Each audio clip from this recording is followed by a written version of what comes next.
Ya Yeah. Ali Madad to all friends.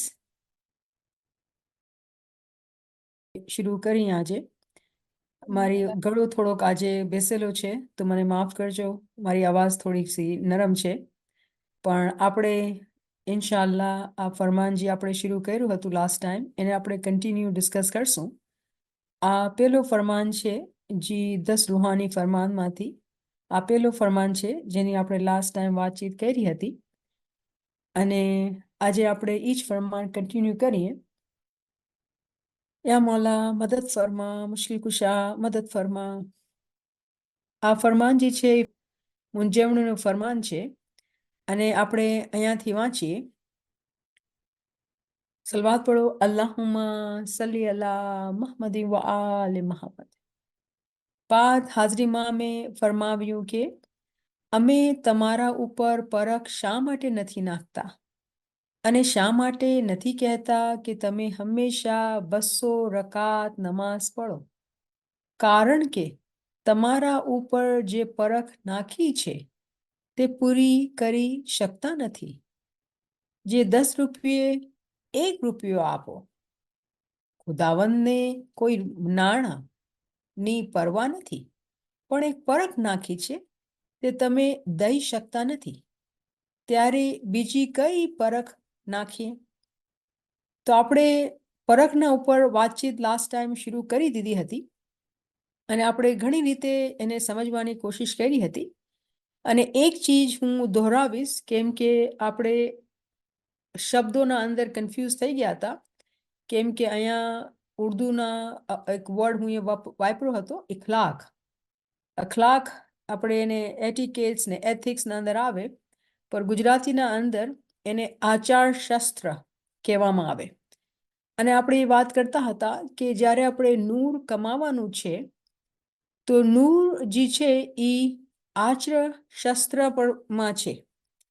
કેવી રીતે આપણે એકબીજા સાથે વ્યવહારમાં રહીએ છીએ, પોતાના ખાનદાન સાથે, પોતાના ફેમિલી મેમ્બર્સના સાથે, એના અંદર પણ નૂર છે.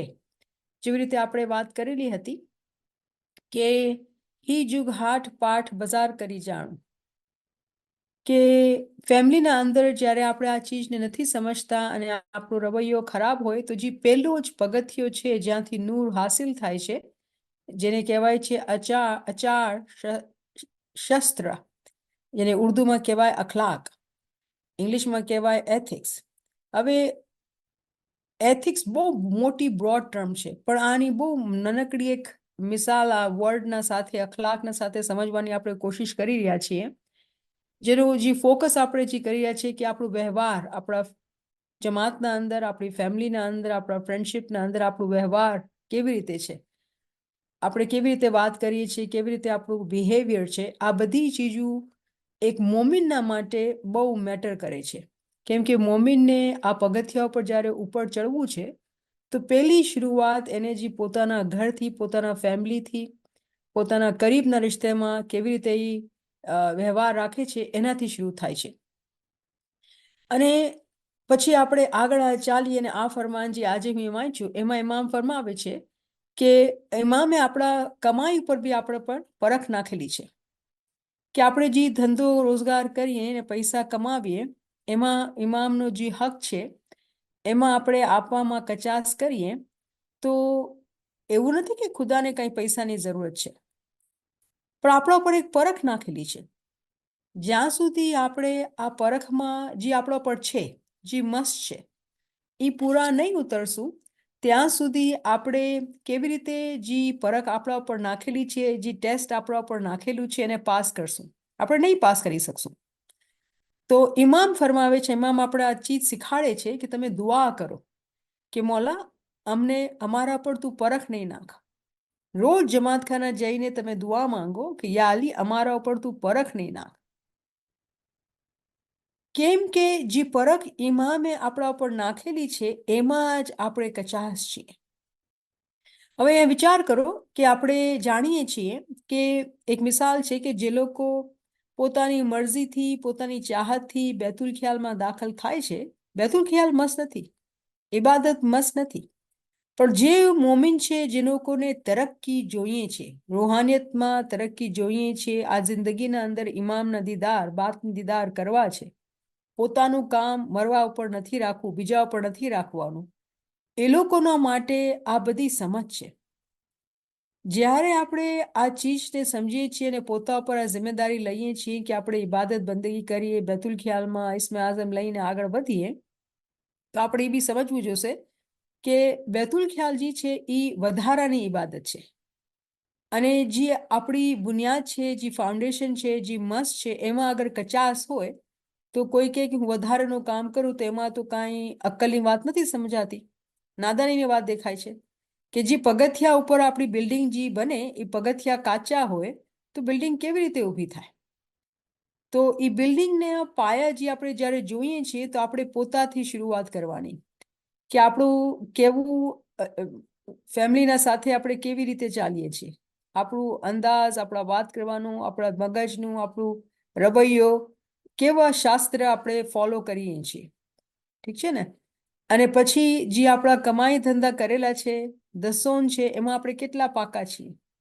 જો દસોનના અંદર પણ પગથિયા છે, એક દસોનજી આપણા પર નાખેલી 12.5% એ તો છે, પણ એવા બી મોમેન્ટ છે જે લોકો એના કરતા વધારે આપે છે.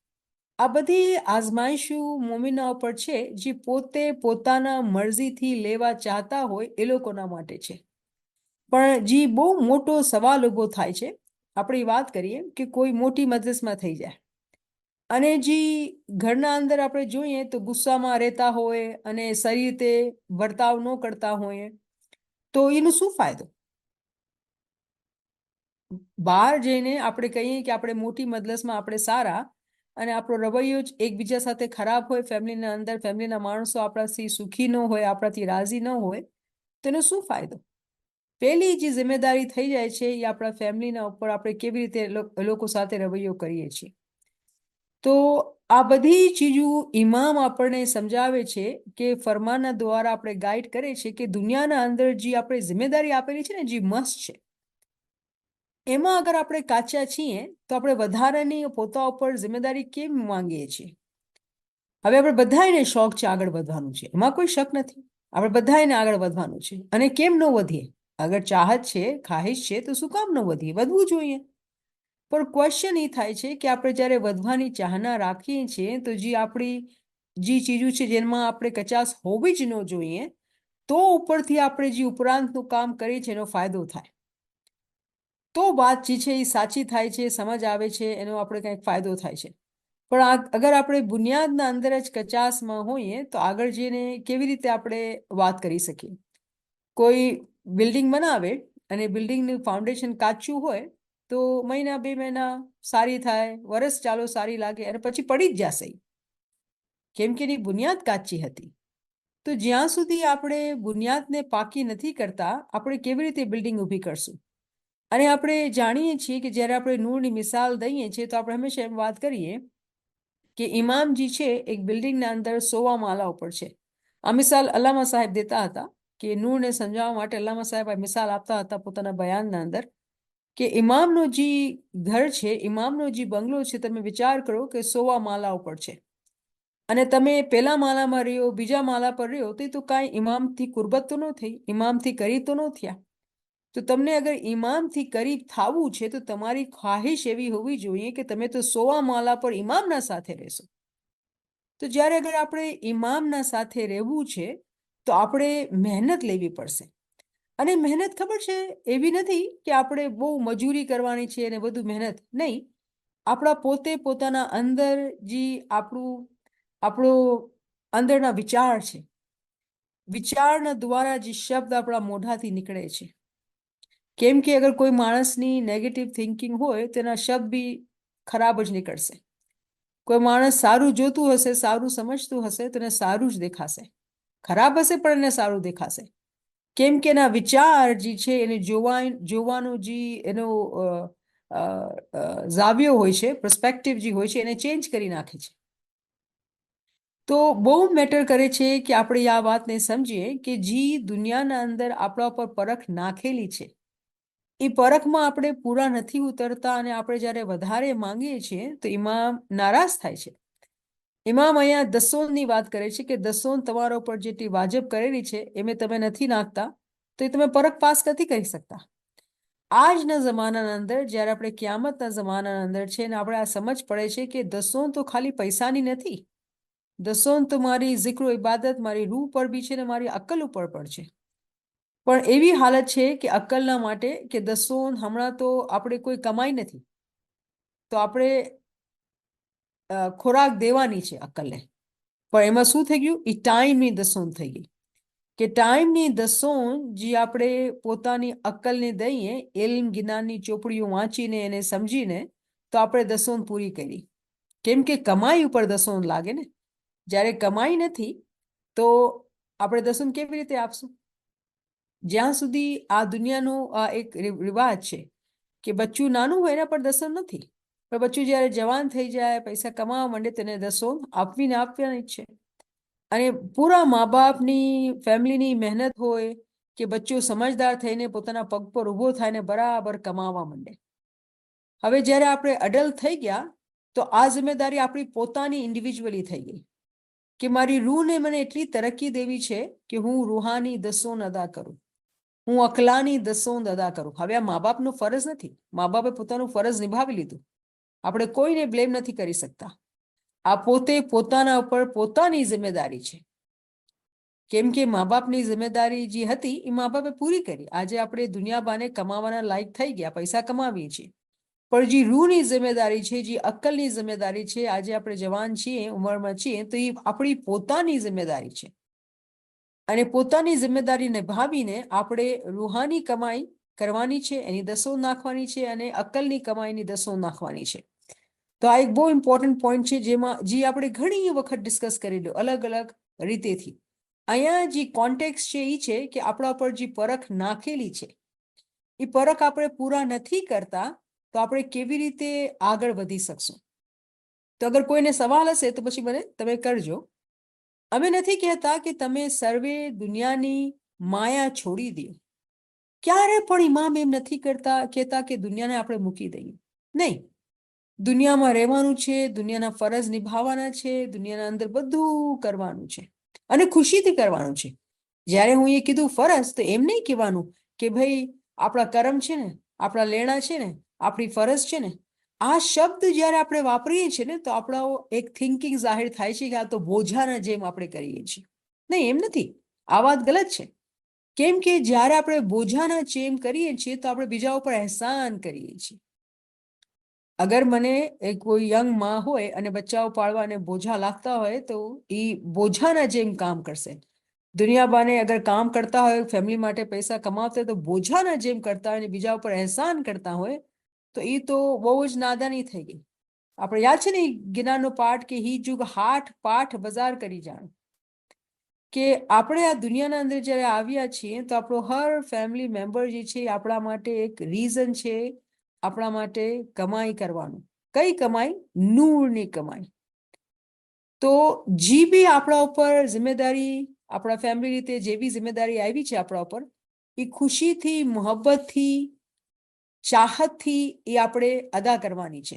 કરઝાના જેમ, કરમના જેમ કે ફરજના જેમ એવી રીતે આવા વિચાર જે છે આ નેગેટિવ વિચારના અંદર આવી જાય છે. આ બધા વિચાર નેગેટિવ. કામ તો કરીએ છીએ પણ મગજનો જે સોચ છે ને એનો અસર આપણા કામ ઉપર થાય છે, આપણો રવૈયો બદલી જાય છે. પછી જ્યારે કોઈ માણસ અહેસાન કરતો હોય તો પછી એને ગુસ્સો બી આવે કેમ કે અહેસાન કરે છે આપણા ઉપર. તો મોમિનની આ નિશાની નથી. મોમિન જે છે કોઈ પર અહેસાન નથી કરતો. મોમિનને ખબર છે કે આ બધી મહેનત છે હું પોતે પોતાના માટે કરું છું કેમ કે મને નૂરની કમાઈ જોઈએ છે. કોઈ સમજે કે ન સમજે, કેમ કે મોમિન એટલા સારા હોય તો બીજા માણસ એમ કે તમે એટલા સારા કેમ છો, તમે કઈ તમારા અંદર કઈ કચાશ છે, કઈ અક્કલની કઈ કમજોરી છે કે તમે એટલું સેલ્ફલેસ આ બધું કરો, કે તમને કઈ સમજ નથી પડતી કે દુનિયા કેટલી ખોટી ને કેટલી ચીટ છે. તો મોમિન કહેશે નહીં, કાંઈ વાંધો નહીં, કેમ કે દુનિયાના માણસો દુનિયાને છેતરે, પણ મોમિનને છેતરે એવી તો દુનિયાનું છેતરશે. મોમિન તો પોતાનો ફાયદો કમાવી જ રહ્યો છે, કમાવી જ રહ્યો છે. તો આવી સમજ જ્યારે મોમિનના અંદર હોય છે ને ત્યારે જ એ સમજી શકે છે કે આ જે પરખ ઇમામ વાત કરી રહ્યા છે એને આપણે સમજીએ કે દુનિયાબાને જે પરખ આપણા ઉપર નાખેલી છે આપણે એને સમજીએ, આપણી જિમ્મેદારીઓને ખુશીથી આપણે નિભાવીએ. અને નૂરની શરૂઆત વાંથી થાય છે. તમે ખાઓ, ખર્ચો, વાપરો, ભેળા કરો, પણ હક મોલાનું આપો. બંદગી ઇબાદત કરો અને ખુદાને ઓળખો. જો કેટલું રહેમાન છે, કેટલું રહેમાન છે. શું કહે છે કે આપણે દુનિયામાં કમાવીએ છીએ તો તમે ખાઓ, સારું ખાઓ, તમે કોણ મના કરે છે? સારું ખર્ચો, કપડાં બી સારા પહેરો, વાપરો બી, તો કોઈ ચીજની મના નથી કરી. પણ ખુદાનો જે હક છે તમે આપો. તો અહીંયા પેલી ચીજ દિમાગમાં જે આવે છે એ પૈસાની આવે છે કે પૈસાની દસોમાં કચાસ ન હોવી જોઈએ. પણ આજે જ્યારે આપણે સમજી ગયા છે કે ઇમામે ગોલ્ડન જુબલીના અંદર આપણથી ટાઈમ અને નોલેજનો નજરાનો માંગ્યો આપણાથી. આપણે સમજ દીધી કે પૈસા ખાલી કાફી નથી, આપણે ટાઈમ અને નોલેજનો નજરાનો પણ આપવો છે. તો આપણા માટે શું મસ્ત થઈ ગયું કે મને ટાઈમ આપવાનું છે કે મારી રૂહાની તરક્કી થાય, અને મને ટાઈમ આપવાનું છે કે મારી અક્કલની તરક્કી પણ થાય. જ્યારે તરક્કી થશે, જ્યારે કંઈક કમાઈ થશે, ત્યારે આપણે કંઈક દઈ શકશું. તો જ્યાં સુધી આપણે હક મોલાનું નથી આપતા ત્યાં સુધી આપણે ગુનેગાર છીએ. મતલબ કે અગર આપણા પાસે 24 કલાક છે, એ 24 કલાકના અંદર આપણે કામ કરીએ, ફેમિલી સંભાળીએ, બધું કરીએ, જમાતખાને પર જઈએ, પણ અગર આપણે રૂહાની ને અકલાની દસોના માટે ટાઈમ નથી કાઢતા તો આપણે હક નથી આપતા. સીધી સીધી વાત છે. ઇમામ ફરમાવે છે કે બંદગી ઇબાદત કરો અને ખુદાને ઓળખો. સીધું સીધું આપણે કહી દીધું. શું કીધું દીધું? કે જો બંદગી કરો, ઇબાદત કરો. બંદગી ઇબાદત આપણે સમજી ગયા છે, ગુલામીની વાત કરે છે, ફરમાનબરદારની વાત કરે છે. અને ખુદાને ઓળખો, રેકોગ્નિશન ઓફ ખુદા. તો ખુદા કોણ? જેનો નૂર જે ઝહૂર થયો છે ખુદાનો, એ ઇમામ છે. તો ઇમામ જે પોતે નૂર થી ઝહૂર થયો છે એની ઓળખ આપણે કેવી રીતે આવશે? જ્યાં સુધી આપણે ઇલ્મ નહીં હશે આપણે ઇમામને ઓળખી નહીં શકશું. કેમ કે ઇલ્મ વગર, અક્કલ વગર ઇલ્મ નથી, અને ઇલ્મ વગર ઓળખાણ નથી. શું હુકમ છે અહીંયા ઇમામનું? શું કહી રહ્યા છે મોલા? બંદગી ઇબાદત કરો અને ખુદાને ઓળખો. તો આપણે ઓળખી લીધા છે ખુદાને? આપણે દસંદ આપી દીધી છે આ વાળી? અગર આપણે આપી દીધી છે, આપણે દસોન આપી દીધી છે, આપણે આ ઇલ્મ હાસિલ કરી લીધો છે, તો આપણે પછી શું ઇલ્મની ખિદમત કરી રહ્યા છે? કેવી રીતે આપણે ટાઈમ આપી રહ્યા છે? કે આ રસ્તા ઉપર આપણે પોતાનું ટાઈમ ભોગવાનું જ છે. જ્યારે આપણે રૂહાની દસોની વાત કરીએ છીએ તો આપણે ટાઈમ zikro ઇબાદત માટે, દુઆ બંદગીના ઉપરાંત આપણે ટાઈમ કાઢવાનું છે, જેના અંદર આપણે zikr કરવાનું છે. જમાતના માટે ખૂબ દિલ ખોલીને દુઆ કરવાની છે. કેમ કે મોમિનજી છે ઉદાર દિલનું હોય છે, જમાતના માટે ખૂબ દુઆ કરશે. અને પછી ખુદાની ઓળખ મતલબ રેકોગ્નિશન ઓફ ઇમામ. ભાઈ બહેનોને ઇલ્મના તરફ લાવે. કેમ કે જ્યાં સુધી આ ચીજની સમજ નહીં આવશે, આ ચીજની દસો નહીં આપશું, તો આપણે ફરમાનબરદારીમાં ન આપણે સામેલ થયા, આ ફરમાનબરદારી ન થઈ. તો કેવી અજીબ વાત છે કે આપણે આ ચીજને સમજીએ તો જ આપણને આ ચીજનું ખબર પડશે કે ઇમામજી ફરમાવી રહ્યા છે એ છે કે આપણા ઉપર મનાઈ નથી કે દુનિયા અંદર તમે કમાવો નહીં, મતલબ તમે સાધુ બની જાઓ, ભગત બની જાઓ. નહીં, આપણા મઝહબમાં આ ચીજ નથી. આપણા મઝહબમાં આપણે દુનિયાના ભેગું રહેવું પણ છે, અને દિલને દુનિયામાં નથી લગાવવું. અને એવું બી નહીં કે પોતાને ભગત એવું બનાવવાનું કે દુનિયાથી દિલ કાપવું, તો કાપવાના માટે આપણે બેઝાર, આપણો રવૈયો જે છે એ ખરાબ થઈ ગયું છે. નહીં, એમ નથી કરી શકતા. જો મને મિસાલ યાદ આવી કે તારા રાણીના બારામાં આપણે ગિનાનના અંદર વાંચીએ, એવી મોમિના ધણી ઈમાન વગરનો, મઝહબ વગરનો હિન્દુ હતો, અને પોતે ઇસ્માઇલી હતી. અને કેવી રીતે પોતે રાણી હતી, પોતાનો બનાવ સિંગાર કાઢી કરતી અને સવારના જમાત ખાને પૂગી જતી. આપણે બધા આ સ્ટોરી ગિનાનના અંદર સમજેલી છે, ખબર છે. તો એનું જ્યારે આપણે આવી વાર્તાઓ, આવી સ્ટોરી આપણે પીર આપણે શીખાડતા, સમજાવતા, તેનો મતલબ શું હતો? મતલબ શું હતું કે ભાઈ દુનિયાના અંદર દુનિયાના બધાએ ફરાઈઝ નિભાવવા છે, અને એના ભેગું આપણને જે છે પોતાનો દીનનો ફરજ પણ નિભાવવું છે. તો કોઈ તરત જ એમ કહેશે, અરે બાપરે, ટાઈમ જ નથી અમારા પાસે. તો ટાઈમ કેમ નથી? ટાઈમ ક્યાં જાય છે? ટીવીના પાછળ, વોટ્સઅપના પાછળ, ફેસબુકના પાછળ ટાઈમ ક્યાં જાય છે? તો બધાએ આ દુનિયાના અંદર આજ શેતાનની બાજી ખબર છે શું છે? કેવી રીતે આપણો ટાઈમ ચોરાઈ લેવાનો. અરે ટિકટોક ભૂલી ગયા આપણે. ટિકટોકના અંદર, દુનિયાના અંદર આજ શેતાનની બાજી એ છે કે આપણો ટાઈમ કેવી રીતે આપણે ચોરાવી લે. આપણે ખબર ન પડે ને આપણો ટાઈમ ક્યાંય વયું છે આપણે ખબર જ ન પડે. જ્યાં સુધી આપણે એ ચીજની સમજ નથી કે શેતાન કેવા રૂપ લઈને આવે છે અને કેવી રીતે આપણે બાજીઓ આપે છે અને આપણે શેતાનની બાજીમાં લપટાઈ જાય છે ને એમ સમજીએ છીએ કે ટાઈમ જ નથી અમારા પાસે, તો હકીકતમાં ટાઈમ નથી, કેમ કે શેતાનના ચેલા બની ગયા છે. પછી ફરાવતા જો ફોનના અંદર જ બેઠેલા હોય. ઇલ્મ ગીરવાનો તો ટાઈમ જ નથી, કોઈ ખિદમત કરવાનો તો ટાઈમ જ નથી. મોલા અલીએ ફરમાવ્યું કે હું ખુદાને જોવું નહીં તો ઇબાદત પણ ના કરું. આ એટલી મોટી ફરમાન, આટલો મોટી સમજ આપણે ઇમામે દઈ દીધી કે ઇમામ ફરમાવે છે કે મોલા અલી એમ ફરમાવ્યું છે કે જો હું ખુદાને જોવું નહીં તો ઇબાદત ન કરું. આપણે જોયા છે ખુદાને? આપણે કહીશું આપણે ઇમામને જોયા છે, તો ઇમામ તો નૂરે મુજસ્સમ છે, એ બાડી લાઈટ છે જે દુનિયાના અંદર આવી છે.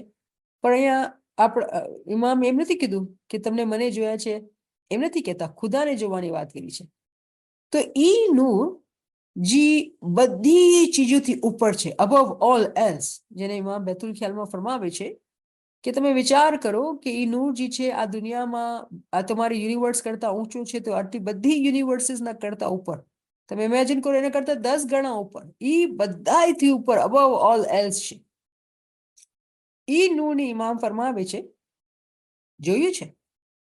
અને મોલા અલી આપણા માટે અમીરુલ મોમિનીન, પીરોના મોમિનોના સરદાર, શું આપણે સમજ આપે છે કે જો એ ખુદાને ન જોવે ને તો ઇબાદત ન કરે. તો ક્વેશ્ચન અહીંયા ઉભો થાય છે, આજે આપણે ઇબાદત કરીએ છીએ તો કેની ઇબાદત કરીએ છીએ? શું આપણે ખુદાને જોયું છે? અગર નથી જોયું તો જોવાની તમન્ના છે, પણ જોવાની તમન્ના હોય, કોઈ એમ પણ દુઆ માંગે કે યા મોલા તું અમને દીદાર આપ, કેમ કે બંદગીમાં જ્યારે બેસીએ તો આપણે મુખી સાહેબ દુઆ આપે કે યા મોલા તું અમને બાતની નુરાની દીદાર નસીબ કર. આપણે બધાએ કહીએ આમીન. તો દીદાર તો માંગીએ છીએ, પણ એ જ્યારે દીદાર દેવા આવશે તો આપણે શું એને ઓળખશું? મને મૂસાનો કિસ્સો યાદ આવે છે કે હઝરત મૂસા અલૈહિસ સલામ ખુદા પાસે જિદ કરતા હતા કે મને તો તારા દીદાર જોઈએ, તારા દીદાર જોઈએ. અને આખિરકાર ખુદાજી છે રાજી થઈ ગયા. જ્યારે ખુદા રાજી થઈ ગયા અને મૂસાએ કીધું કે ઠીક છે, તને હું લંચ પર ઇન્વાઇટ કરું છું, તું આવજે અને હું બધી ડિશિસ બનાવીશ, દુનિયાની હર જાતની ડિશ બનાવીશ કે તું મારાથી એટલો રાજી થા. ખુશી ખુશી અને ખૂબ ખાવાના દેગું બનાવીને આ પકાવે છે ને તે પકાવે છે. અને બરાબર ટાઈમ ઉપર એક બુઢો લાકડી લઈને આવે છે અને દરવાજો ખટખટાવે છે. અને મૂસા કહે છે તું ફકીર, તું અહીંયા ક્યાંથી આવી ગયો? અહીંયાથી હાલતો થા, મારા ખુદાના આવવાનો ટાઈમ છે. અને એ કહે છે હું ભૂખો છું, મને કઈ ખરાબીશ? ભાઈ હાલતો થા, રસ્તો સાફ કર, હમણાં મારા ખુદાના આવવાનો ટાઈમ છે. કેવી અજીબ વાત છે ને! આપણો મગજ છે ને માનતું નથી આ વાતને કે મૂસા અલૈહિસ્સલામજી ખુદાથી વાત કરતા હતા. પણ આ કેવી સ્ટોરી જે છે આપણે દીધેલી છે કે આ ચીજની સમજ આપે છે કે ઈ ન ઓળખી શકો.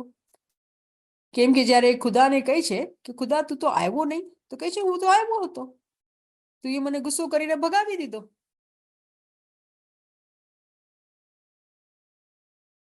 તું એ મને ગુસ્સો કરીને ભગાવી દીધો. તો એ કહે છે કેવી રીતે? તું ક્યારે આવ્યો હતો? કે જો લાકડી લઈને જે બુઢો આવ્યો હતો બીજું કોણ હતો? એ તો હું જ હતો. તો કેવી અચંબા થઈ એ પેગમ્બરને, કેટલો અચંબો થયો કે ખુદા આવા રૂપમાં આવ્યો મારા પાસે. કેમ કે એની આદત છે. ખુદાની આદત ખબર છે શું છે?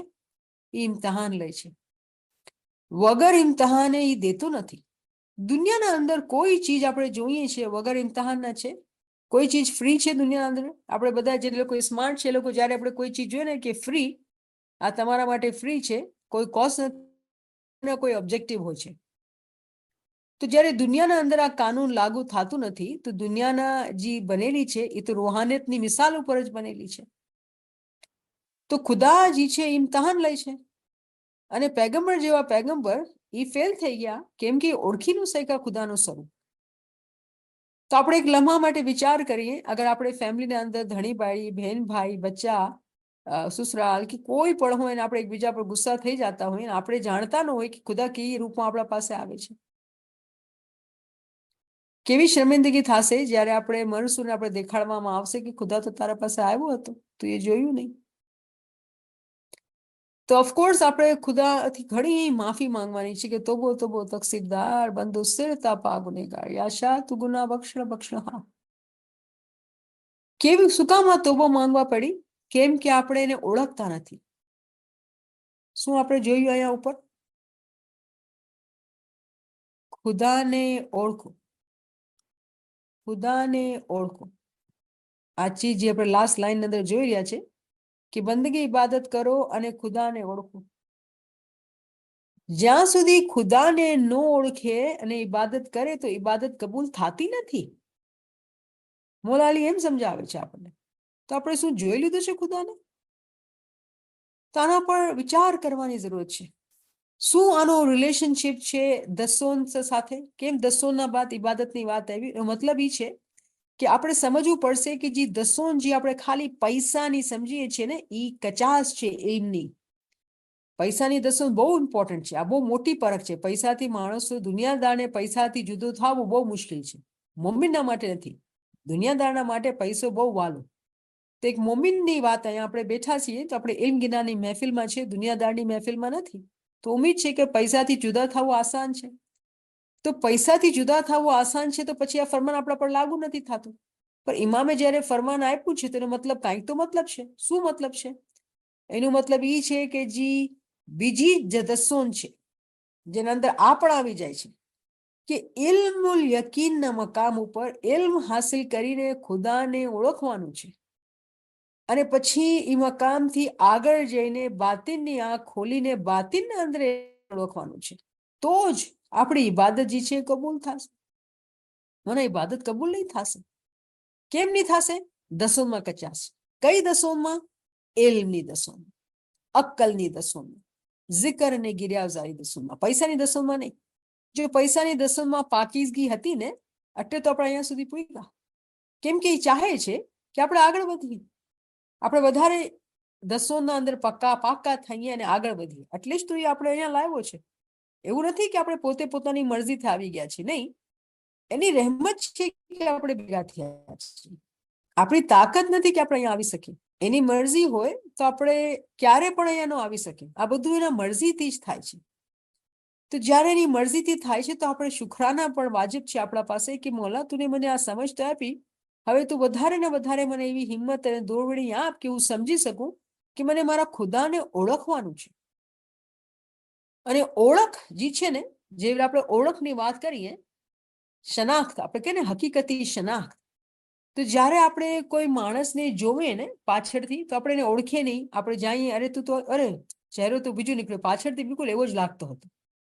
જ્યાં સુધી ચહેરાને ન જોઈએ ને તો ખબર ન પડે કે આ એ જ માણસ છે જેને આપણે ઓળખીએ છીએ કે કોઈ બીજો છે. મતલબ ઓળખના માટે ચહેરાને જોવાનું બહુ જ જરૂર છે. ઇલ્મથી આપણે એના ચહેરાને ઓળખી શકશું અને બાતિનની તરક્કીના અંદર એને પામી શકશું. અને પછી જ્યારે આપણે ઇબાદત કરશું ત્યારે એ ઇબાદત કબૂલ થશે. હમણાં તો કાચી ઇબાદત છે, ઇલ્મ વગરની ઇબાદત છે, કાચી દસોમની ઇબાદત છે. ખુદાને જઈ પોતાની આંખોથી જોવે નહીં, તેની આંખો આંધળી છે. કેવી વાત છે? આંધળી છે મતલબ આપણા પાસે આંખું છે ને આપણે જેને જોઈએ છે એ આંખું ગણાતી નથી. તો કઈ આંખ આંધળી છે? જે રૂની આંખું છે, જે અક્કલની આંખું છે. બે લોચન તો સર્વેને, આપણે જે જ્ઞાન સાંભળેલું ને કે બે લોચન તો બધાને છે, પણ અહીંયા બે લોચનની વાત જ નથી થતી. દુનિયાની આંખો તો છે આપણા પાસે, તો આપણે પછી મોલા કેમ આંધળું કહે છે? કુરાન કેમ આંધળું કહે છે? કેમ કે રૂની જે આંખ છે, જે બાતની આંખ છે, બંધ પડેલી છે. અક્કલની આંખ છે એ બંધ પડેલી છે. તો જ્યાં સુધી આપણે આ રસ્તા ઉપર જે મહેનત આપણે લેવાની છે તો આપણી રૂની આંખું, અક્કલની આંખું, જ્યાં સુધી આપણે ઇલ્મ જ્ઞાનથી, zikr ઇબાદતથી, ગિરિયાવઝારીથી આંખોને નહીં ખોલશું આપણે જોઈ નહીં શકશું. તો જોઈ નથી શકતા એની મિસાલ આંધળાની મિસાલ છે. તો આંધળાને શું કરવાનું હોય? પોતાને ઈલાજ કરવાનું હોય, આંખોની રોશની હાસિલ કરવાની હોય. તો કેવી રીતે હાસિલ કરે રોશની? ઇલ્મ જ્ઞાન હાસિલ કરીને. એ જ દસોન છે. કેમ કે પહેલે તો કમાવાની એબિલિટી તો આવે ને, તો પહેલે તો ઇલ્મ હાસિલ કરે પોતે, તો સમજે કે શું ઇલ્મ શું છે, મઝહબ શું છે, સમજ શું છે, શનાખ્ત શું છે, આ બધું સમજવું પડશે. આ રીતે શરીયત અને તરીકતથી ફરમાન કરી સમજાવ્યા છે. તેની મકસદ એ છે કે જે ખુદાને ના જોવે તેની બંદગી કબૂલ થતી નથી. આ ફરમાન જે છે એવું લાગે કે જે માથા પર હથોડો પડ્યો હોય ને એવું લાગે. માથા ઉપર હથોડો પડે ને એવું.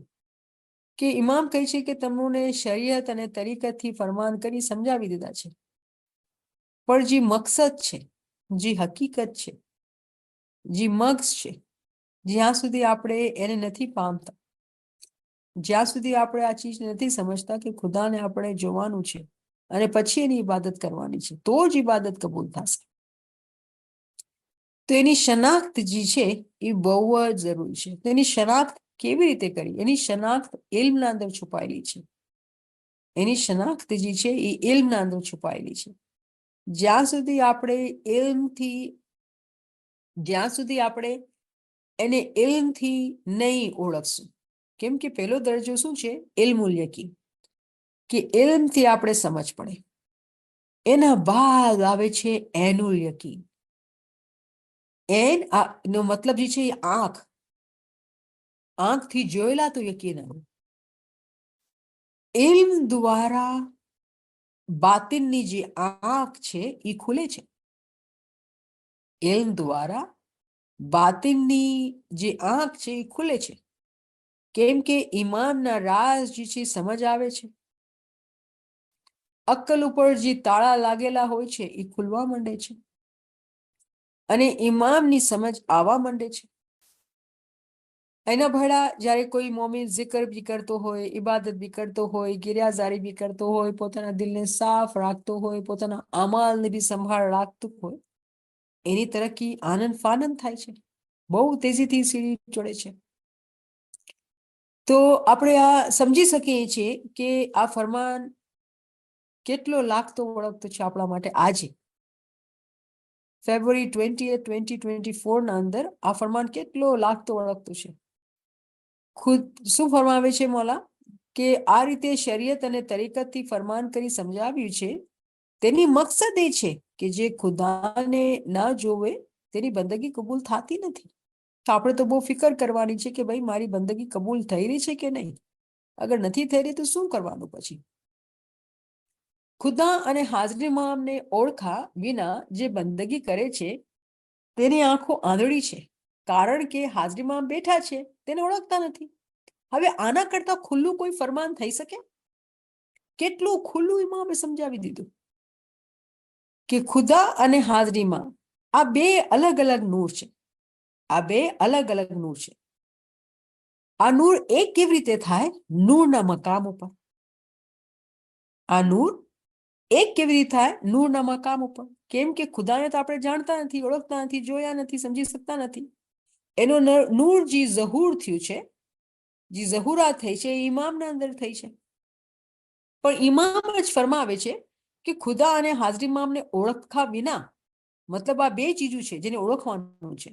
અગર ઓળખા વિના તમે ઇબાદત કરો છો તો એ ઇબાદત કરવું એવું છે કે આપણે આંધળા થઈને ઇબાદત કરીએ છીએ, કેમ કે જોતા તો નથી. અને પછી ઇમામ કેવું ક્લિયરલી કહે છે કે હાજરી ઇમામ બેઠા છે તેને ઓળખતા નથી, કે જી નૂર ઝહૂર થયેલો છે આપણા સામે, એને સામે છે આપણે, પણ એને ઓળખતા નથી આપણે. તો આના કરતા ક્લિયર મને લાગતું નથી કે આપણે આ વાતને દોહરાવીએ, આ વાતને સમજીએ કે ખુદા અને હાજરી ઇમામને ઓળખા વિના જે બંદગી કરે છે તેની આંખો આંધળી છે, કારણ કે હાજરી ઇમામ બેઠા છે તેને ઓળખતા નથી. હાજરી ઇમામ ગાદી ઉપર બેઠા છે, શાહ કરીમ હુસૈની અલ્લાહુમ્મા સલ્લી અલા મુહમ્મદ વ આલે મુહમ્મદ, બેઠા છે પણ તેને ઓળખતા નથી. ઓળખા વગર કોઈ કેટલી ઇબાદત કરે, ઓળખા વગર કેટલી કોઈ પૈસાની દસોન ઉપરથી ઉપર મજલસમાં જાય ને દસોંદ આપે. એવું થયું કે કાંઈ ન કર્યું,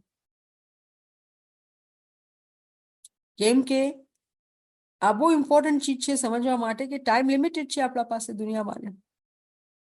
હા, એમ નથી કહેતા આપણે કે જે આપણે અમલ કર્યા છે એ ઝાયા થાય છે, એનો કઈ ફાયદો નથી થતો. આ ફાયદો જ છે એટલે આપણે અહીંયા ભેગા થયા છે. ઠીક છે ને, ભેગા થયા છે. પણ હવે જ્યારે આપણે આ ચીજ સમજ આવી જાય છે તો આપણે એના પર પછી અમલ કર્યું કે નહીં, સવાલ એ ઊભો થાય છે. બાદ મૌલાના હાજરી ઇમામે ફરમાવ્યું, મૌલા મુર્તઝા અલીના જમાનામાં ફિતના કરનાર મુલ્લાઓ હતા. ઇમામ હુસૈનને શહીદ કર્યા તે કોઈ બીજા કોમના નહીં હતા, બધા મુસલમાન હતા. ફક્ત એક ફરંગી હતો, તે ઈમાન લાવ્યો હતો. બાકી ઇમામને સામે થવા વળવા બધા મુસલમાન હતા. મુર્તઝા અલી ના ટાઈમની મોલા વાત કરે છે કે ફિતના કરનાર માણસો હતા. હવે મને એક પહેલા આપણે હિસ્ટ્રીની વાત કરીએ એના પહેલા આપણે રોકાઈને આપણે સમજીએ કે આજે મને શું ફાયદો થાય છે. જે બનાવ 1400 વર્ષ પહેલા થયો છે એનાથી મને આજે શું ફાયદો થાય છે. અગર કોઈ મને સ્ટોરી સંભળાવે છે ઠીક છે, હું સાંભળી લઈશ, પણ મારી રૂહાની તરક્કીના અંદર મને કેવી રીતે આ ફાયદો થાય છે. જ્યાં સુધી આપણે ઇલ્મમાં આગળ નથી વધતા આપણે જોઈ નથી શકતા કે આ ફરમાન આજનું ફરમાન છે. આજ બી મૌલા અલી તખત ઉપર બેસેલા છે, એનું નામ શાહ કરીમ છે, અને ફિતના કરનાર મુલ્લાઓ છે. તો કોઈ મને એમ કહેશે કે ચલો આ તો મુસલમાનની વાત થઈ છે ને, તો આપણા પર લાગતી નથી. હવે મુલ્લા તો શું ફિતના કરે, આપણે શું, આપણે તો ઇસ્માઇલી છીએ. પણ આગળ વાંચો, ઇમામ હુસૈનને શહીદ કર્યા તે કોઈ બીજા કોમના નહીં હતા, બધા મુસલમાન હતા. તો અગર આજે આપણે ઇસ્માઇલી ભાઈ બહેન ભેગા થયા છીએ અને આપણે સમજીએ, ઇમામ ફરમાવે છે કે બીજા કોઈ નહીં હતા, મુસલમાન હતા. તો જ્યારે આપણે ઇમામના બીજા ફરમાનની મદદ લઈને સમજીએ છીએ તો આપણે યાદ આવે છે બેતુલ ખ્યાલનું ફરમાન. ઇમામ ફરમાવે છે કે તમે જ્યારે ઇબાદત નથી કરતા, કાચી બંદગી કરો કે નથી કરતા, તો તમે એવું કરો કે તમે અમારા નૂરને ખતમ કરો છો, અમારા નૂરને તમે કતલ કરો છો. તો જ્યારે ઇમામ અહીંયા ફરમાવે છે કે કોઈ બીજા નહીં હતા, બધા મુસલમાન હતા, તો આપણે સમજી શકીએ છીએ કે આ કેની વાત થઈ છે. આપણા ઇસ્માઇલની જ વાત થઈ છે, આપણા અંદરની જ વાત થઈ છે. મતલબ આપણા ઇસ્માઇલીના અંદર જ ફિતના કરનાર માણસો છે, અને ઇસ્માઇલીના અંદર જ એવા ફિતના થાય છે કે પછી ઇમામને શહીદ કર્યા. તો આજ એવો જમાનો નથી કે કોઈ ઇમામને હાથ પણ લગાવી શકે. પણ અહીંયા જે સમજ છે આપણા માટે, એ નૂરને શહીદ કરવાની વાત થાય છે. કેમ કે જ્યારે આપણે ઇમામની ઓળખના વગર ઇબાદત કરીએ છીએ તો આપણે એવી રીતે ઇબાદત કરીએ છીએ કે જે ઇબાદત કબૂલ થતી નથી. કેમ કે એ તો ઇબાદત વગર ઓળખાવાળી છે, અને કોઈ મહેનત પણ નથી લીધેલી કે એને ઓળખવાની કોશિશ કરીએ ઇલ્મ દ્વારા. અને પછી એવા માણસો ઇમામ હિસ્ટ્રીનો દાખલો દઈને આપણે સમજાવે છે કે ઇમામને કતલ કરતા હતા. તો શું એવા ઇસ્માઇલી છે જે આજે ઇમામને કતલ કરે છે? તે કતલ કરવાનો શું મકસદ થયું? ફરમાન બરદારી જ્યારે નથી કરતા તેનો મતલબ એ જ થઈ કે એ ઇમામને શહીદ કરે છે. બીજા કોઈ નહીં હતા, આપણા જ ભાઈ બહેન, પણ ઇમામને શહીદ કરે છે.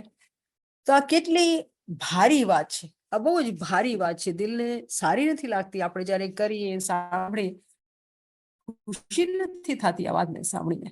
પણ આ ફરમાન છે, અને જ્યારે આપણે ફરમાનને સમજીએ છીએ, એના પર વિચાર કરીએ છીએ, તો દિલના અંદર બહુ દુઃખ લાગે છે કે આપણા પોતાના અંદર જ એવા માણસો છે જે લોકો ફિતના કરે છે, અને જે લોકો ઇમામને તકલીફ આપે છે. કેવી રીતે? ના ફરમાની કરીને.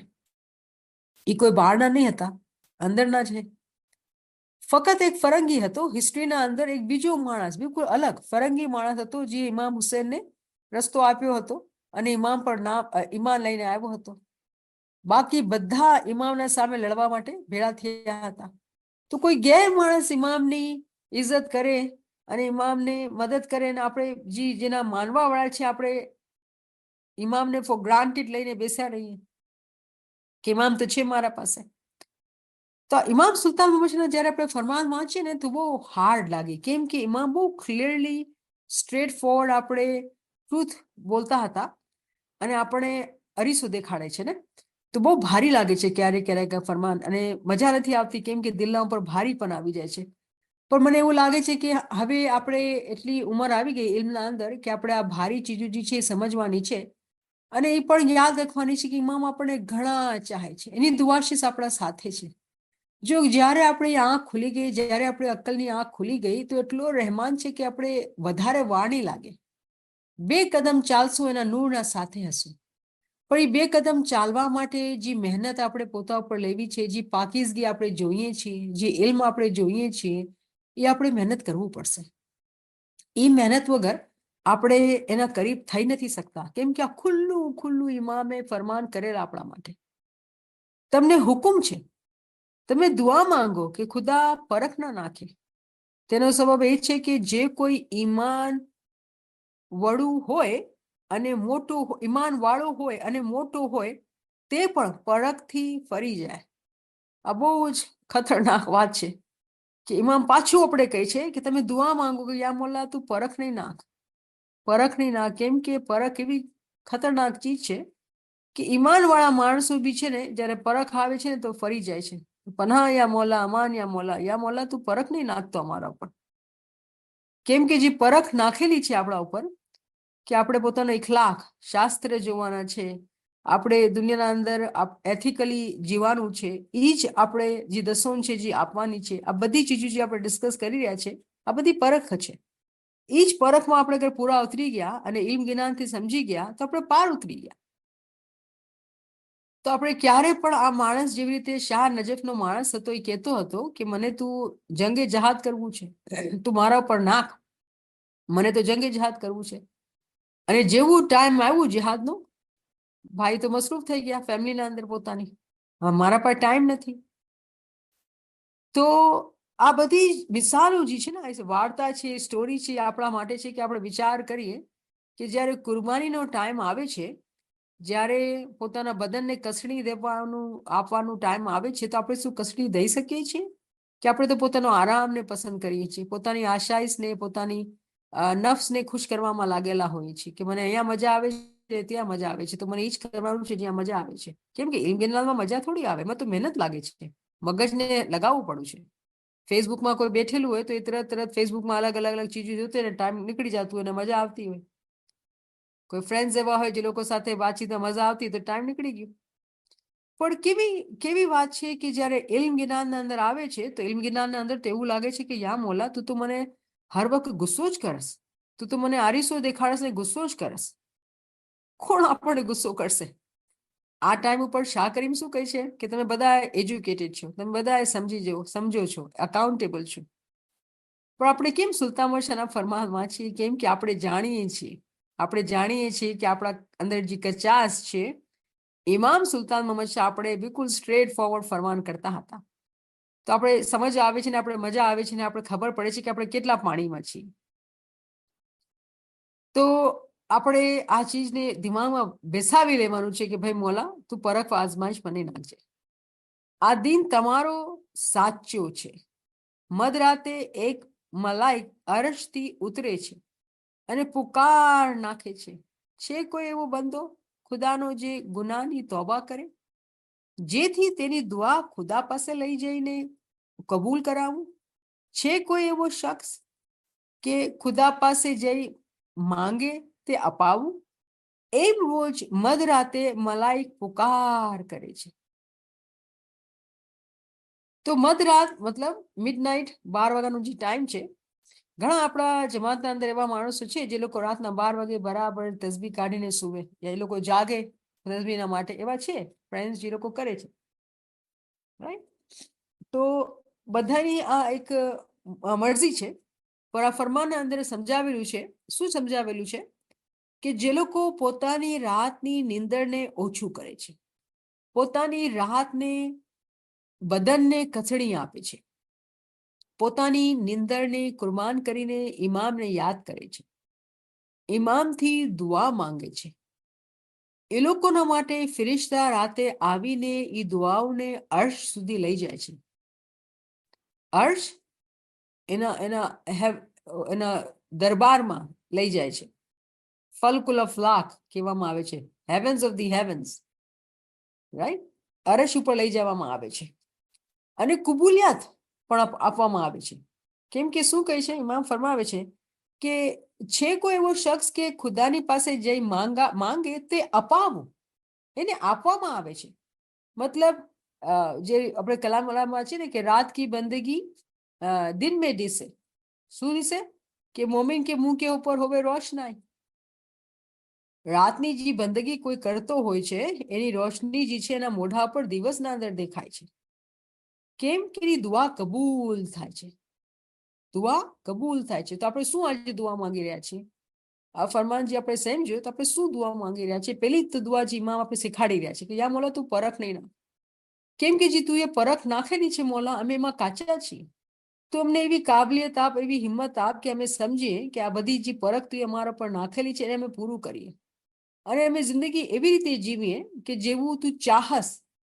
જો ઇમામ હાજરી ઇમામનું ફરમાન છે કે અને ઇમામ સુલ્તાનનું શું ફરમાન અલગ અલગ શબ્દોમાં છે, પણ વાત એ છે કે મારા ઇસ્માઇલી જ્યારે બહાર હોય અને એ લોકોને બીજા માણસો જોવે તો હાજરી ઇમામ કહે છે કે તમે મારા એડવોકેટ છો, તમે બધાને દેખાડો છો કે તમે મારા ઇસ્માઇલી છો ને ઇસ્માઇલી કેટલા સારા. ઇમામ સુલ્તાન ફરમાવે છે કે કોઈ બીજા મળે એ લોકો કહે કે આ આગા ખાની છે, ઇસ્માઇલ ઇમામના મુરીદ છે, તો આ કેટલા સારા છે. બે વાત એક જ છે, અલગ અલગ શબ્દો છે. શું મકસદ શું છે કે આપણો લેન દેન આપણે જેવી રીતે બિઝનેસમાં ચાલીએ, કામ પર ચાલીએ, દુનિયાના અંદર જે ચાલુ આપણું હોય એટલું ઓનેસ્ટ ને એટલું સાચું હોય, એટલો પ્યોર હોય કે બીજા માણસો વિચાર કરે કે આ માણસો કોણ છે, આવી રીતે કેવી રીતે વર્તે છે, આવી સમજ, આવી નમ્રતા, આવી ઈમાનદારી કેવી રીતે? કેમ કે દુનિયાના અંદર તો ખરાબી જ છે, રાઈટ. ચીટિંગ છે ને ફિતના છે, કેટલું વધારે છે. તો બહુ મુશ્કેલ છે મોમિનના માટે. પણ જે હકીકતી મોમિન છે, જે લોકો જાણે છે કે આ દુનિયા થોડાક દિવસની છે અને આપણે જવાનું જ છે, કોઈને છૂટી નથી ઈચ્છતી કે ઇમામના કોર્ટમાં જઈને ઊભું રહેવું જ પડશે, ખાતા ખોલશે જ. તો જે નાદાન છે એ લોકો એમ સમજે છે કે અહીંયાનું અહીંયા જ છે. નહીં, મોમિન જાણે છે કે મારા અમાલનામામાં, મારા ચોપડામાં બધું લખાવી રહ્યું છે કે કેવા અમાલ અમે કરીએ છીએ. તો એ ચીજને એ સમજીને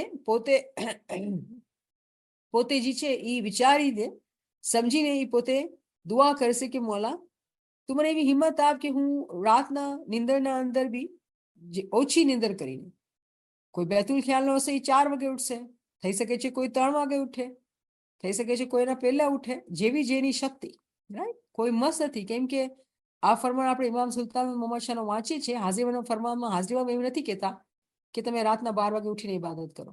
આ બધું જે છે આ કુરબાનીને માટે છે, જેની ચાહત છે ને એ લોકો કરે છે. કેમ કે આ બધી વધારાની ઇબાદત છે, આ મસ્ત નથી. જેની ચાહત છે એના માટે છે. હવે એક બીજો પોઈન્ટ જે બહુ ઇમ્પોર્ટન્ટ છે, આપણે ખતમ કરીએ એના પહેલા લાસ્ટ ટાઈમ આપણે જે વાત કરતા હતા કે આપણે જેટલી ખ્વાહિશ હોય, એક સ્ટુડન્ટની મિસાલ આપણે લીધી હતી કે સ્ટુડન્ટ એક્ઝામ માટે મહેનત કરે ને એ ટેસ્ટના પાસ થવા માટે દુઆ કરે, કે કોઈ બિઝનેસમેન હોય બરાબર સ્ટ્રેટેજી કરી હોય ને દુઆ માંગે, તો એ ક્યાં આપણે જાશું? ઇમામ પાસે અને દુઆ માંગશું. તો દુનિયાના માટે જ્યારે આપણે મહેનત કરીએ છીએ ને ઇમામથી દુઆ માંગીએ છીએ ને, તો ઇમામની રહેમતથી આપણે એ ચીજની કામયાબીના માટે દુઆ કરીએ છીએ. કેમ કે બીજે ક્યાં જાશું આપણે દુઆ કરવા માટે? એની મદદ માંગશું અને દુઆ કરવી જોઈએ. અને જ્યારે ખૂબ મહેનત કરેલી હશે અને ઇમામની મરજી હશે તો એમાં આપણે કામયાબી બી મળશે. પણ જ્યારે આપણે રૂહાનિયતની તરક્કીની દુઆ કરીએ છીએ, આ બે અલગ અલગ ચીજો છે ને સમજવા માટે બહુ જરૂરી છે. જ્યારે આપણે રૂહાની તરક્કીના માટે જે શક્તિની ચાહના કરીએ છીએ, રૂહાની કુરબાની કરવા માટે, રૂહાની તરક્કીના માટે આપણે કેટલી બી દુઆ કરીએ, કેટલું બી zikr કરીએ, દીદાર માંગીએ, ઇબાદત કરીએ, પણ એની મરજી છે કે આપે કે ન આપે. આ ચીજ આપણને હંમેશા યાદ રાખવાની છે. ક્યારેક ક્યારેક દુનિયાના અંદર જ્યારે આપણે જોતા હોઈએ છીએ ને કે ભાઈ જે લોકો હાર્ડ વર્ક કરે છે ને એ લોકોને કામયાબી થાય છે, તો મોમીના દિલમાં એવું આવે કે ભાઈ અમે ઇબાદત બંદગીમાં આટલો હાર્ડ વર્ક કરીએ છીએ, કેમ કામયાબી નથી આવતી? રૂહાનિયતના અંદર આ ચીજ એક અજીબ છે કે એની મરજી હશે ને ત્યારે આપણે કામયાબી મળશે. કેમ કે આપણા પર એ પરખ છે કે આપણે આજીજીના અંદર રહીએ છીએ કે નહીં, મહેનત કરીને કમ્પ્લેન કરીએ છીએ કે શું. તો આ એ લાસ્ટ ક્લાસના અંદર મને લાગ્યું કે આ ક્લેરિફાય કરવાની જરૂરત હતી. તો આ ક્લેરિફિકેશન અને આપણે અહીંયા રોકીએ. ઇન્શાલ્લાહ પછી આપણે નેક્સ્ટ વીક આને કન્ટિન્યુ કરશું ઇન્શાલ્લાહ. જી. Subhanallah, Subhanallah. Beautiful Farman session, beautiful explanation. There are a lot of things which we always talk about, like Sultan Muhammad Shah's Farman, we compared that Mullah said that recognizing the Imam. And then when we looked at Shah Karim's Farman, Russia's Farman, also same way that, fundamental principle is the recognition of the Imam. So the most important thing, I think, if we desire the true knowledge and the ethics of our faith we follow, that's the basic principle we need to continue to remember. And this was a beautiful reminder for all of these things. Can you tell us that at times when tests are there, what would be the best way to not complain, but how do we practice patience? Patience. Okay. So, જ્યારે આપણા ઉપર પરખ આવે છે તો હકીકતના અંદર આપણા ઉપર એક બહુ મોટું ઇમ્તિહાન હોય છે, રાઈટ, કે આપણે કેવી રીતે સબર કરીએ. અને જ્યારે સબર ન થતું હોય આપણાથી, let's take example, negative example, કે આપણાથી સબર નથી થયું, આપણે બહુ તકલીફમાં છીએ, મુશ્કેલમાં છીએ, સબર નથી થયું, તો બેસી જવાનું આપણે તસબીહ લઈને, યા એનાથી જેવી રીતે આગળ બેસી શકીએ. મને તો જ્યાં બી છીએ આપણા દિલના અંદર કમ્પ્લેન કરવાની, કેને? ઇમામને. ખૂબ કમ્પ્લેન કરવાની, રોઈને કમ્પ્લેન કરવાની, ગિરિયાઝારી કરીને કમ્પ્લેન કરવાની કે મારામાં તો તાકાત તો છે જ નહીં, હું કેવી રીતે કરું? આ કરી નથી શકતી, તો શું તું મને ચાહસ કે હું ફેલ થાઉં? હું શું થશે મારું? મોલા, તું જાવ અને તું મને હિંમત બી દે, મારાથી નથી થતું. આ શબ્દ જે છે મારાથી નથી થતું, આ મોઢા પર નો આવવા જોઈએ. કેમ કે મોઢા પર જ્યારે આવે છે ને, તો આપણે જેટલા આસપાસને બધાને કહીએ છીએ, કોઈને શેર કરીએ છીએ, તો શું થાય છે કે આપણી આ પ્રેક્ટિસના અંદર કચાસ આવી જાય છે. અને આપણે હિંમત રાખીને જ્યારે આપણે થોડા મેચ્યોર થઈ ગયા હોય ઇલ્મના અંદર, શરૂઆતના અંદર તો બહુ મુશ્કેલ હોય, મેચ્યોર થઈ ગયા હોય ઇલ્મના અંદર, પછી આપણે આ હિંમત રાખવાની કે જો સબર બી છે ને મારી તાકાત નથી, સબર બી મારા અંદર નથી. આપણામાં શું છે? ખામી છે, ખરાબી છે ને કમી છે. આપણા અંદર કચાસ છે, આપણે માણસ છીએ ને આપણે કાચા છીએ. તો કલામે મૌલાના અંદર સબરના જે પાર્ટ છે એ વાંચીએ આપણે, એના પર વિચાર કર્યું, એના પર એક ઇન્ટેન્શન કર્યું. કેમ કે જે બી તકલીફ આવેલી છે એની શક્તિના માટે આપણે એના ઉપર જ ઇન્ટેન્શન કરી નાખ્યું, કેમ કે સબરની કમી છે આપણા માટે. અને પછી જ્યારે પાઠ વાંચતા હોય અને આપણે જોતા હોય કે સબૂરીકરણ હાર કો રબ દોસ્ત રાખે, તો એ જ્યારે વાંચીને આપણે તકલીફમાં હોય તો આંખોથી કેવા આપણે ઝારા કતાર આંસુ જાય કે મોલા તું સબર કરવા વાળાને દોષ રાખસ, તો તું મને કેવી રીતે દોષ રાખીશ? હું તો એટલી કાચી છું મોલા, કમજોર છું મોલા. તમારી કમજોરીને તાકાતમાં તું જ બનાવવા વાળો છે, તું જ હિંમત આપ. આપણે કોઈ બીજાની કમ્પ્લેન શું કરીએ? કેમ કે બીજું કોઈ આવીને તો તાકાત અને શક્તિ નહીં બનશે. હા, થઈ શકે છે કે આપણું કોઈ ભરોસાવાળો ભાઈ બહેન હોય કે દોસ્ત હોય એને કહીએ કે જો મારા પર આ તકલીફ છે અને મને બહુ મુશ્કેલ લાગેલી છે, અને ઇલ્મ જ્ઞાન વાળો હશે તો કહેશે હું સમજી શકું છું, ચાલ આપણે ઇમામ મોલાથી દુઆ માંગીએ, હું બી તારા માટે zikr તસ્બીહ કાઢું છું, તારા માટે દુઆ કરું છું, અને તું બી કાઢ. તો ઇલ્મ જ્ઞાન વાળાની શું થશે કે ઇલ્મ જ્ઞાનથી જ, ઇમામના નામથી જ શક્તિને ગોતશે. કેમ કે શક્તિ બી આપણા પાસે ક્યાંથી આવશે? એના ખજાનાથી જ આવશે ને. બધું એના ખજાનાના અંદર છે, આપણી કાબલિયતમાં તો છે જ નહીં. તો આવી રીતે આપણે પોતાના અંદર શક્તિ લાવીએ. અને આ બહુ નોર્મલ છે કે બિગનિંગના અંદર જ્યારે આપણે રસ્તા પર ચાલતા હોય ને, તો આપણે ઘડી ફેલ થતા હોય, ઘડી આપણે પડી જતા હોય, અને it is okay. Please listen to this, it is okay. આપણે ફેલ થશું ત્યારે જ આપણે શીખશું પોતાના ફેલિયરથી કે કેવી રીતે નેક્સ્ટ ટાઈમ આ સેમ મિસ્ટેક નથી રિપીટ કરવાની. શરૂમાં તો જ્યારે આપણે ફેલ થાય ને તો આપણે ખબર બી ન પડતી હતી કે શું કેવી રીતે ફેલ થયા, શું ગલતી શું થઈ, ખબર જ ન પડી. તો અમુક ફેલિયરના બાદ ખબર પડે છે કે અચ્છા મારા અંદર આ ખરાબી છે ને, એટલે હું આ ચીજ કરું છું ને, આ હેબિટના મારા આ મને છે ને આ તકલીફમાં નાખી દે છે. તો અમુક ફેલિયરના બાદ સમજ પડે છે કે શું કામ ફેલિયર થયું. પછી આપણે એ ફેલિયર ઉપર કામ કર્યું તો પછી ખબર પડી કે નવી ચીજ દેખાણી કે જેના વજહથી આપણે ફેલ થયા. શું મતલબ છે આનું? કે ઘણી વખત ફેલ થાશું તો એક વખત કામયાબી મળશે. આ રસ્તો છે એવો. કેમ કે આપણે ઇન્સાન છીએ ને આપણે કમજોર છીએ. કેમ કે અગર આપણે એક વખત મહેનત કરીએ અને આપણે પાસ થઈ જઈએ તો ખબર છે શું થશે? ગુરુર આવશે. હું તો આ કરી શકું, મારા માટે તો કાંઈ મુશ્કેલ જ નહીં, ચૂટકી બજાવવામાં હું કરી જાઉં, થઈ ગયું કામ તમામ. તો ફેલિયરના અંદર પણ એની રહેમત છે, એની રહેમત છે, એની મદદ છે. કેમ કે એ ચાહે છે કે આપણે મહેનત કરીને જ્યારે ઉપર જઈએ છીએ તો આપણા અંદર નમ્રતા રહેશે, આપણા અંદર આજીજી રહેશે. પછી જ્યારે આપણી તરક્કી આપશે ને તો આપણે પડશું નહીં, આપણે પોતાના પગ પર પાક્કા અને સચ્ચાઈથી અને નમ્રતાના સાથે આપણે ઊભા રહીશું. કેમ કે એવું શું તરક્કી ફાયદાની કે આપણે દોડીને ચડી ગયા અને પાછું દોડીને પડી બી ગયા, તો શું આવ્યો ને શું ગયા, શું ફાયદો એનો? મને ઉમ્મીદ છે કે આ ચીજ કંઈક સમજ પડી હશે. I mean, friends, if you have any questions, any comments, any reflections, you can come forward. You can unmute or you can raise your hands and come forward. આજનું શું લેસન બહુ ભારી થઈ ગયું છે? કોઈ બોલી નથી રહ્યું? नहीं भारी नहीं पड़ा है, बहुत इल्म मिला है और ये नहीं दिल में खुशी होती है.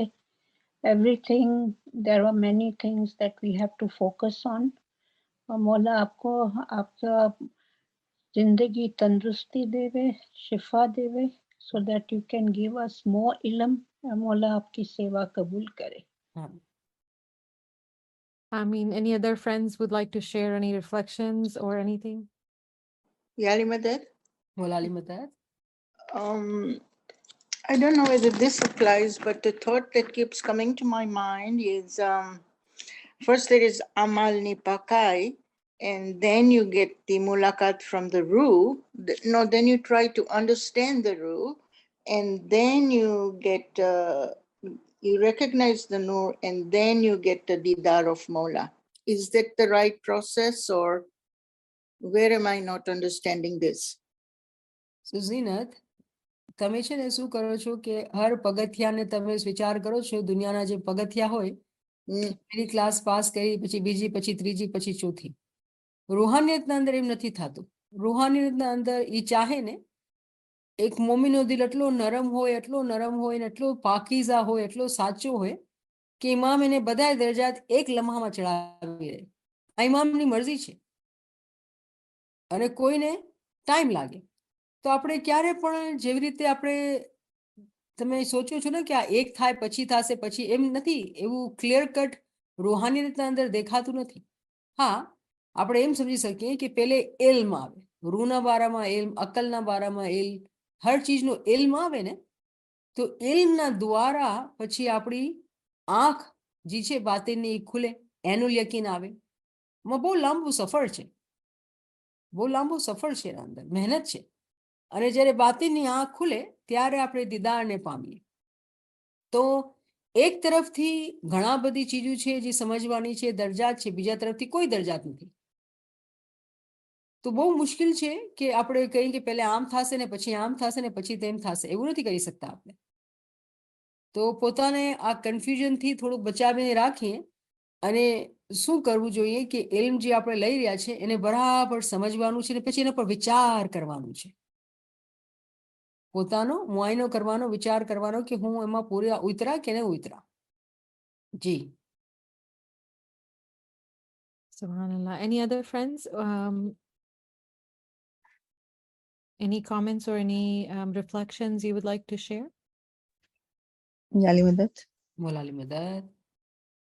नियमसे आपने आज जो सबर करना और सबर मांगने का तरीका बताया वो बहुत अच्छा लगा मुझे. शुक्र. शुक्र अल्हम्दुलिल्लाह. Thank you Shamim, thank you. मुझे बहुत खुशी हुई कि आप आगे आके ये बताए. शुक्र मौला. Thank you. Yali Madad. મોલાલી મદદ.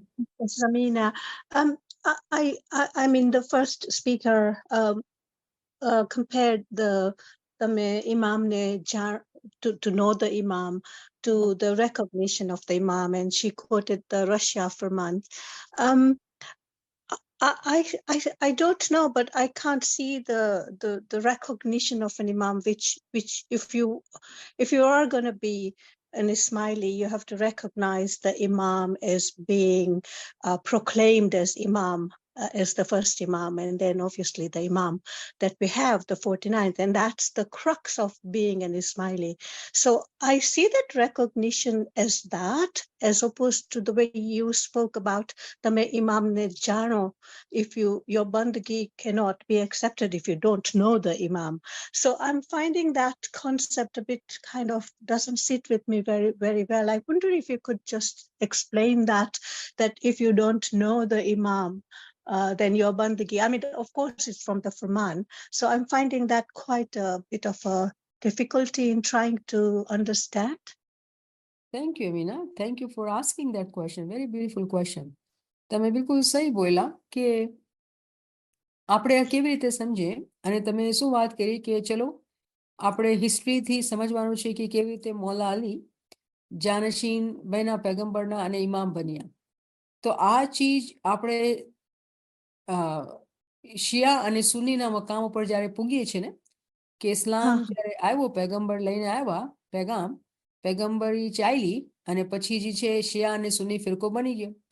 તો એક તરફથી અગર જ્યારે આપણે જોઈએ છીએ ને, તો આપણે તો ખુશકિસ્મત છીએ કે કેટલી બ્રાન્ચીસ થઈ શિયા લોકોની, પણ આપણે કોઈ બ્રાન્ચ નથી. આપણે તો હકીકતના સાથે ને ઇમામના સાથે છે. અગર કોઈ ફિરકો સાચો છે આજના જમાના અંદર, ઇસ્લામના અંદર, ઇસ્માઇલી છે. કેમ કે અલી જી જાનશીન છે પેગમ્બરનો, આજે આપણા સાથે છે, એનું નામ શાહ કરીમ છે. હાજરીમાં મેં આ ચેમ્બર્સ ઓફ કેનેડિયન પાર્લિમેન્ટની અંદર અનાઉન્સ કરેલું કે હું I am the direct descendant of the prophet Mohammad, direct descendant. તો કોઈ શકની તો વાત જ નથી. તો અગર મારી ઓળખ જે છે એ લિમિટેડ છે કે હું શાહ કરીમને માનું કે મૌલા અલીની ઓલાદ, આલે નબી ઓલાદ અલી છે, તો આપણે માનીએ જ છીએ. ક્વેશ્ચન એ છે શું ઓળખ આવી ગઈ? આસાન હતું ઓળખવાનું. તો ઇમામે તો આ અનાઉન્સમેન્ટ કેનેડિયન પાર્લિમેન્ટના અંદર કરી દીધું છે. તો પછી આ ઓળખ જે કેનેડિયન ગવર્મેન્ટના અંદર કે વર્લ્ડના અંદર અને કે સ્માઇલના અંદર શું સેમ લેવલ છે કે ડિફરન્ટ છે? તો આપણે કહીશું નહીં, આપણે તો દીદાર કરીએ છીએ, આપણે તો ઇમામથી ઇસ્મે આઝમ લીધેલું, આપણે તો નૂર જોયેલું. જ્યારે આપણે દીદાર ઇમામ આપે છે તો કેટલી મજા આવે છે, આપણે કાંઈક દિલના અંદર થાય છે અને એવું લાગે છે કે નૂરને જોયું. તો શું આજ શું ઓળખ છે? તો પછી ઇમામ ફરમાનના ટાઈમ ઉપર આપણે એ ફરમાન ન કરે કે તમે ઇમામને ઓળખો. અને આ જ ફરમાન હાજરીમાં મેં મોસ્કોના અંદર આપણે ઇમામ 1995માં મોસ્કોના અંદર ફરમાન કરેલું કે તમે ઈસ્ટર્ન વર્લ્ડમાં રહ્યો છો કે તમે વેસ્ટર્ન વર્લ્ડમાં રહ્યો છો, તમારા બધા ઉપર the fundamental principle is that you need to recognize the imam. Fundamental principle. તો એનું મતલબ એ થયું કે આપણે જે સમજી રહ્યા છીએ રેકોગ્નિશનને, શાયદ એમાં કચાશ છે. તો ક્વેશ્ચન એમાં એ આવી જાય છે અમીના બેન કે what is the recognition? So first, the recognition is not limited to history. It does include history. એમાં કોઈ શક નથી કે હિસ્ટ્રીને સમજવાનું છે, પણ હિસ્ટ્રીને in the light of today સમજવાનું છે. તો what is in today's time? What is different? What is special in today's time? ઇમામ સુલતાન મોહમ્મદ શાહ જ્યારે ગાદી પર બેઠા, એ અનાઉન્સ કર્યું કે આ ટાઈમ જે છે એ ટાઈમ ઓફ કિયામા છે. તો ઇમામની જે ઓળખ છે ઇન ધ ટાઈમ ઓફ કિયામા શું છે એ આપણને જાણવાનું છે. તો આ ચીજને જ્યારે આપણે સમજશું કે કિયામતના અંદર ઇમામ કેવી રીતે ઇમામ છે, એ આલે નબી ઓલાદે અલી તો છે, પણ કિયામતના દિવસે, કિયામતના ટાઈમ ઉપર એવું શું થાય છે કે આટલું ઇમ્પોર્ટન્ટ બની ગયું છે કે ફંડામેન્ટલ પ્રિન્સિપલ આપણા બધાના માટે ફંડામેન્ટલ પ્રિન્સિપલ જે છે ઇમામની શનાખ્ત છે. અને તમે જે બી ઇલ્મની ક્લાસ કરશો એમાં ઇલ્મની અહેમિયત અને ઇમામની શનાખ્તની અહેમિયત તમને દેખાશે. તો વોટ ઇઝ ઇટ અબાઉટ શનાખ્ત that we need to get? It is related to the time of કિયામા એકચ્યુઅલી. તો એવું થઈ ગયું કે આપણે કિયામતને સમજવું પડશે. અને જ્યારે આપણે કિયામતને સમજશું, અને કિયામતની સમજ કેવી રીતે આવશે? ઇલ્મથી આવશે. કિયામતની સમજ જે છે એ ઇલ્મથી આવશે. જ્યાં સુધી આપણે આ ટાઈમ જે સ્પેશિયલ ટાઈમ છે, અને અગર તમે અમીનાબેન ફરમાન નથી સાંભળેલું, even in English there is a ફરમાન, તમે એડમિનને પૂછી શકો છો ગ્રુપના અંદર કે તમે ઇમામ સુલતાન મહમદ શાહ પોતાના પહેલા ફરમાન અંદર એ કીધેલું કે આ એવો જમાનો છે કે મોમિનોને છે ને માજીઝા દેખાશે. તો આ જમાનો છે, આ જમાના અંદર માજીઝાત દેખાશે મોમિનના અંદર. પણ જે લોકો ઈમાનવાળા હશે ને એ લોકો માજીઝાતને કબૂલ કરશે, અને જે લોકો કાચા ઈમાનવાળા હશે એ લોકો માજીઝાતને મૂકી દેશે. તો આ ઘણી બધી ચીજો છે ને જે એક લિંક બનાવે છે મગજના અંદર, અને લિંક ઈ છે, લિંક જે બને છે આ જમાનાથી, આ ટાઈમથી, કે ઈમાનની ઓળખ આ ટાઈમ ઉપર કેવી રીતે આપણે પામીએ, એનો શું સંબંધ છે, અને એને આપણે કેવી રીતે ઇલ્મ વધારે હાસિલ કરી શકીએ છીએ. તો તમને વધારે ઇન્ટરેસ્ટ હોય તો તમે એડમિનથી કોન્ટેક્ટ કરી શકો છો, કેમ કે ઘણા સેશન થયેલા આ વાત ઉપર, ઘણા સેશન થયેલા. અને આ બહુ ઇમ્પોર્ટન્ટ ક્વેશ્ચન છે. અગર તમે આ ચીજ સમજ્યા છો આ ફરમાનથી, તો હું તમને કહીશ મુબારકબાદ. તમે બરાબર સમજી રહ્યા છો, બરાબર સાંભળી રહ્યા છો, અને તમારા મોઢાથી આ ક્વેશ્ચન નીકળવું એ બી ઇમામની રહેમત છે. કેમ કે જ્યારે તમે ક્વેશ્ચન પૂછો છો ને, તમે બીજાના બધાના મગજના અંદર બી તમે આ ચીજ નાખો છો કે આ વિચારવાની વાત છે. તો હું તમને બહુ જ સ્પેશિયલ મુબારકબાદી આપીશ, અને તમને હું રિક્વેસ્ટ કરીશ કે તમે એડમિન જે છે એ લોકોથી કોન્ટેક્ટ કરો અને પૂછો કે આને તમને વધારે સમજ આપે, વધારે લેક્ચર એવા આપે કે તમે તે સમજી શકો આ વાતને. Thank you. Subhanallah, Subhanallah. Thank you. And Amina Saba, I have posted my number. You can reach out to me. Thank you, Niamat Saba, for a beautiful session. And thank you, friends, for joining. Ya Ali Madad. Ya Ali Madad.